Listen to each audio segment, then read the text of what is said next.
एक बार की बात है, सद्गुरु एक गांव में ध्यान शिविर, मेडिटेशन कैंप आयोजित कर रहे थे। शिविर में हर उम्र के लोग आए थे, युवा, वृद्ध, महिला, पुरुष सभी।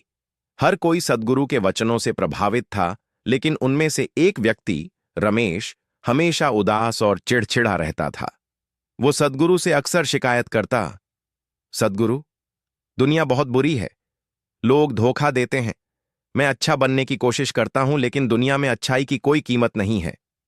सद्गुरु मुस्कुराते और कहते, ध्यान करो, धीरे धीरे सब बदल जाएगा।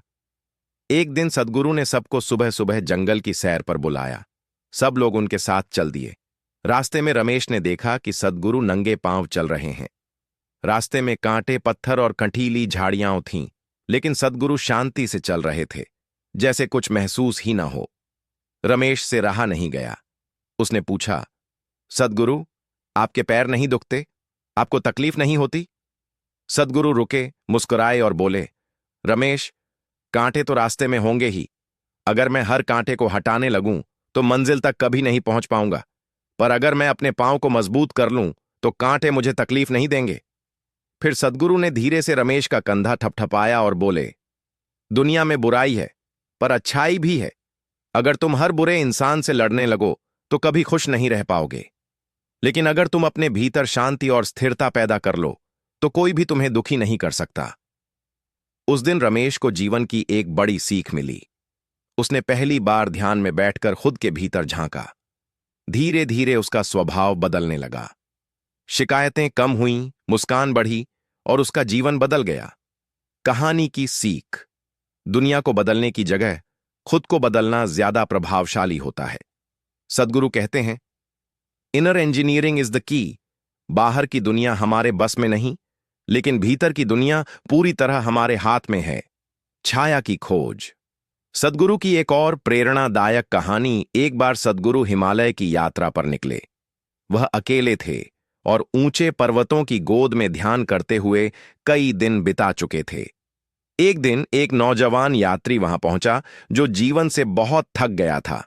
उसने सद्गुरु से कहा, सद्गुरु, मैं बहुत दुखी हूं। जीवन में सब कुछ करने की कोशिश की, लेकिन सुकून नहीं मिला। दौलत कमाई, रिश्ते बनाए, सब कुछ मिला, फिर भी भीतर खालीपन है। क्या आप मुझे शांति दे सकते हैं? सद्गुरु ने उसकी आंखों में देखा और बोले, तुमने देखा है, जब धूप तेज होती है तो हर चीज की एक परछाई बनती है। वह बोला, हां, बिल्कुल। सद्गुरु बोले, अब बताओ, क्या तुम उस परछाई को पकड़ सकते हो? उसने कहा, नहीं, वो तो बस साथ चलती है। सद्गुरु मुस्कुराए और बोले, शांति भी कुछ ऐसी ही है। तुम बाहर दौड़ते रहोगे तो वो हमेशा पीछे रहेगी, लेकिन अगर तुम रुक जाओ, भीतर झांको, तो वो तुम्हारे पास पहले से मौजूद है, तुम्हारी ही परछाई की तरह। वह नौजवान थोड़ी देर चुप रहा, फिर बोला, तो मुझे क्या करना चाहिए? सद्गुरु ने कहा, बैठो, सांसों को देखो, विचारों को मत पकड़ो, बस हो जाओ। वही मौन, वही शांति है। तुम जिसे जीवन भर बाहर खोजते रहे, वो पहले से ही भीतर था। उस युवक ने वही किया, और कुछ ही दिनों में उसकी आंखों में चमक आ गई, चेहरे पर सुकून आ गया।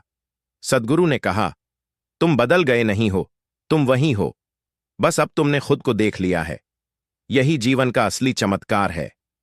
सीख, बाहर की दौड़ कभी खत्म नहीं होती, लेकिन जब इंसान भीतर झांकता है, तब उसे वह मिल जाता है जिसकी तलाश में वह पूरी दुनिया में भटकता है, शांति, संतुलन और आनंद।